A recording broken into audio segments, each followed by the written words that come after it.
NEET हो या फिर टीईटी, पेपर लीक सिर्फ एक क्राइम ही नहीं, ये लाखों स्टूडेंट्स की मेहनत, उनके ड्रीम्स और पूरे एजुकेशन सिस्टम पर एक सीधा हमला है। एग्जाम होता है मतलब काफ़ी शौक में हूँ इस चीज़ में। टेस्टिंग एजेंसी और एनटी जब भी कोई पेपर लीक होता है, लाखों स्टूडेंट सिर्फ एक सवाल पूछते हैं, अगर देश की सबसे महत्वपूर्ण एग्जाम भी सिक्योर नहीं है तो आखिर रिस्पॉन्सिबल कौन है?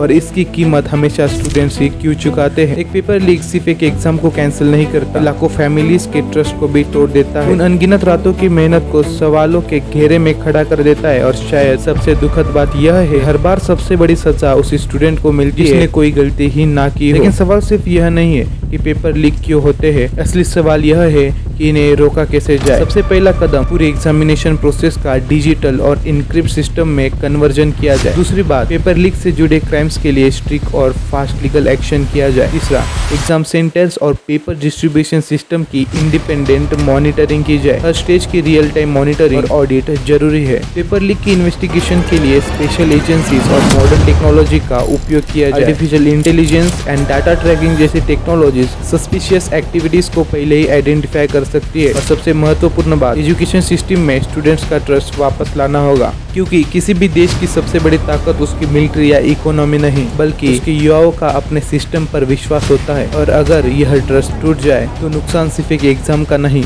बल्कि पूरे देश के फ्यूचर का होता है।